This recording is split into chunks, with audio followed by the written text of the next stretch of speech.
hadiri rapat paripurna DPR maupun MPR dan DPD secara joint rapat bersama, terutama atas penyampaian keterangan pemerintah atas rancangan undang-undang tentang APBN tahun 2027 beserta nota keuangannya pada sidang tahunan MPR, DPR, dan DPD RI. Izinkan kami sampaikan beberapa poin yang terkait dengan kondisi perekonomian saat sekarang. Seperti disampaikan oleh Bapak Presiden, bahwa lembaga dunia memproyeksikan pertumbuhan ekonomi global di tahun ini di sekitar 2,8%, dan di 2027 diproyeksikan lebih tinggi, yaitu 3,1. Artinya ada prospek positif untuk pertumbuhan perekonomian di dalam negeri di tengah gejolak utama seperti geopolitik, harga energi, harga pangan, serta suku bunga tinggi yang masih terus berlanjut. Kemudian kita syukuri ekonomi Indonesia, tadi Bapak Presiden menyampaikan bahwa dalam semester 1 kita menjadi tertinggi dalam 13 tahun terakhir, yaitu 5,45, dan kemudian ke depan realisasi investasi nanti disampaikan Pak Rosan semester 1 juga sudah baik di 1010,6 triliun, dan kita lihat juga sentimen para rating agency itu sudah bagus. Seperti S&P Global Rating memberikan peringkat triple B dan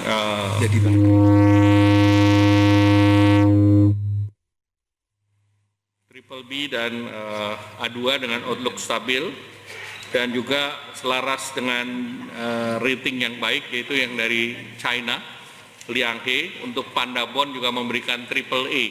Jadi ini merupakan sebuah kesempatan yang benar. Rasio Gini turun ke 0,368 di bulan Maret dan diikuti dengan tingkat pengangguran terbuka itu sebesar 4,65% di bulan Mei. Kemudian kalau kita lihat dari segi konsumen juga masih positif. Indeks keyakinan konsumen 116,8. PMI manufaktur juga masuk ke jalur positif, yaitu 50,2.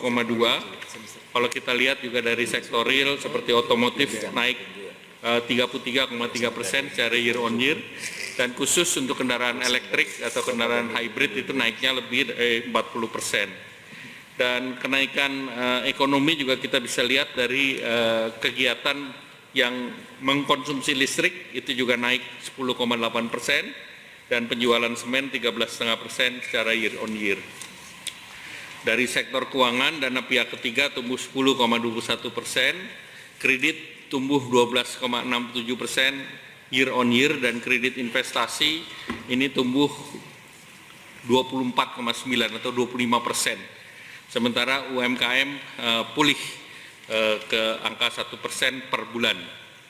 Nah, kalau kita lihat bantalan eksternal aman, proyeksi internasional terjaga, cadangan devisa setara dengan 5,5 bulan import atau 145,3 miliar. Kemudian raca dagang secara kumulatif Januari-Juni itu masih positif di 3,58%. Kemudian di rupiah menguat 0,69% dalam seminggu terakhir. Kemudian pemerintah terus mendorong untuk menjaga daya beli dengan stimulasi yang dikeluarkan. Di kuartal pertama totalnya 70 triliun, kuartal kedua 26,34 triliun untuk insentif pajak, transportasi, pembebasan biaya masuk LPG, magang, vokasi, dan bantuan pangan. Beberapa capaian kebijakan prioritas Pak Presiden di bidang ekonomi yang tadi disampaikan oleh Bapak Presiden, yaitu swasembada energi dengan program B50 yang luar biasa. Kemudian pengelolaan PT DSI yang mengelola 3 komoditas strategis dan dinilai oleh S&P rating juga ini adalah baik untuk mengurangi under invoicing dan transfer pricing. Nanti Pak Rosan akan mengelaborasi. Kemudian reformasi bursa saham dan demutualisasi pasar modal, beserta tadi disampaikan Bapak Presiden rencana bursa mineral, itu nanti mungkin dari Ibu OJK bisa menyampaikan, Ibu Fredrika. Tadi Ibu Fredrika belum saya sebut ya? Sudah ya? Oke, terima kasih. Soalnya ditutupin Pak Mendagri. Kemudian juga terhadap akses perdagangan Indonesia di dalam 1 tahun terakhir ini sudah 25 perjanjian dagang diimplementasikan. 5 diantaranya baru dalam 1 tahun terakhir. Kemudian tadi efisiensi BUMN, nanti Pak Rosan menyampaikan 290 BUMN ditutup dari 1074 dan maksimum di akhir tahun 300 BUMN. Kedepan di tahun 2027 mesin pertumbuhan sektoral dalam rangka Camp PPKF itu mesin pertumbuhan yang berbasis pada transformasi, yaitu Pak Menteri Keuangan, terima kasih. Mohon maaf kita mulai duluan Pak. Ya, terlambat ya.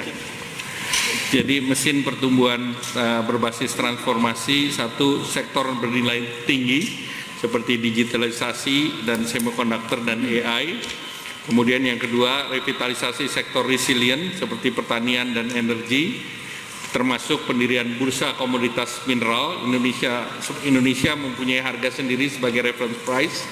Yang ketiga, peningkatan daya saing investasi dan ekspor melalui deregulasi, kemudian debottlenecking, optimalisasi perjanjian internasional, serta pembentukan Pusat Finansial Internasional Indonesia. Khusus PFI nanti dijelaskan oleh Pak Menteri Keuangan. Kemudian bauran kebijakan makro, kebijakan fiskal, kebijakan moneter untuk stabilitas, serta investasi yang melibatkan Danantara dan sektor swasta. Jadi silakan nanti Danantara atau Menteri Keuangan, PFI, yang Danantara ya. Kemudian arah kebijakan ini ditopang oleh 4 prasyarat utama, yaitu iklim investasi yang atraktif, kemudian kepastian regulasi, stabilitas makro, dan APBN yang prudent dan sustainable. Pemerintah melanjutkan program perlindungan sosial sebesar 549,9 triliun, terdiri dari PKH, sembako, iuran JKP, penanganan bencana, subsidi BBM, KIP kuliah, dan subsidi KUR. Untuk itu data yang akurat menjadi penting, di mana sensus ekonomi 2026 yang sedang dilakukan oleh BPS itu menjadi rebasing untuk PDB ke depan, dan dalam sensus ekonomi ini memasukkan sektor pertanian. Jadi ini untuk pertama kali dalam sensus ekonomi pertanian masuk integrasi terhadap sensus perekonomian.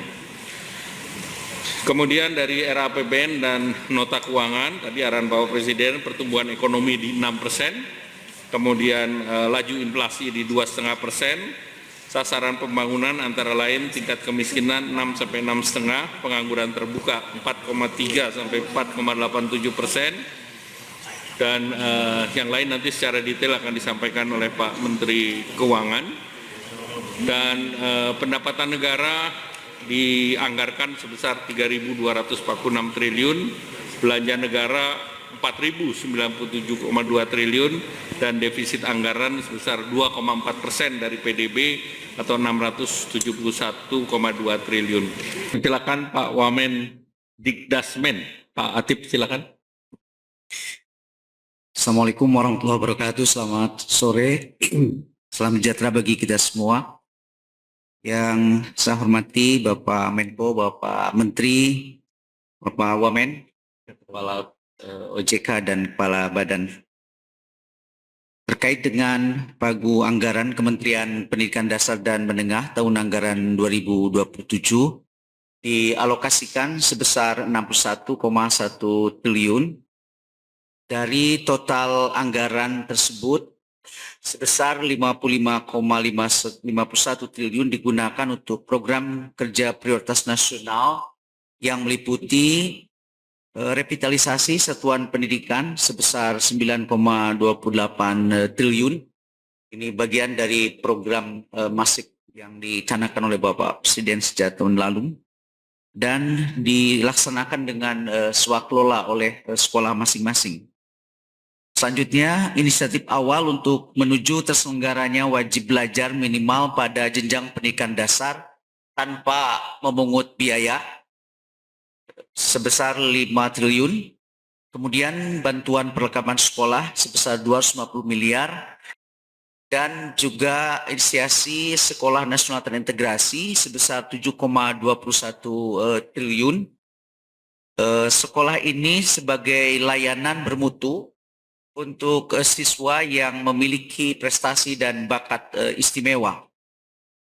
Kemudian digitalisasi pembelajaran sebesar 5,83 triliun, peningkatan kesejahteraan guru non-ASN sebesar 14,9 triliun. Ini dilakukan karena semakin banyaknya guru yang memiliki sertifikasi baik negeri maupun swasta. Selanjutnya adalah program Indonesia Pintar sebesar 13,79 triliun. Ini untuk 18 juta siswa yang berbasis kepada data science. Kemudian pembangunan studio guru sebesar 40 miliar. Selain komitmen program kerja prioritas nasional, berbagai program prioritas dalam mendorong pendidikan bermutu untuk semua juga merupakan komitmen yang akan kami laksanakan pada tahun 2027. Berbagai program tersebut antara lain beasiswa afirmasi pendidikan menengah untuk para siswa dari daerah afirmasi serta siswa dari pekerja migran Indonesia, sehingga mereka dapat menyelesaikan pendidikan menengah. Kemudian bantuan pendidikan bagi peserta didik berprestasi, beasiswa bagi para guru untuk dapat meraih kualifikasi akademik S1 atau D4 untuk mendorong peningkatan kualitas guru. Selanjutnya, pendidikan profesi guru serta pengembangan kompetensi STEM, MIPA, pembelajaran mendalam dan digitalisasi pembelajaran bagi guru. Dukungan penyelenggaraan pendidikan bagi sekolah Indonesia di luar negeri, peningkatan kualitas pendidikan vokasi, termasuk peningkatan keterampilan dan penguasaan keterampilan baru berstandar industri bagi pendidik dan tenaga kependidikan vokasi. Pelaksanaan pendidikan karakter serta pengembangan bakat, talenta dan prestasi peserta didik. Pelaksanaan tes kemampuan akademik yang tahun ini untuk ke tingkat SMA adalah yang tahun kedua, dan akreditasi satuan pendidikan serta peningkatan dan penjaminan mutu satuan pendidikan. Demikian program yang akan kami laksanakan untuk tahun 2027. Terima kasih. Terima kasih Pak Wamen Pendidikan Dasar Menengah.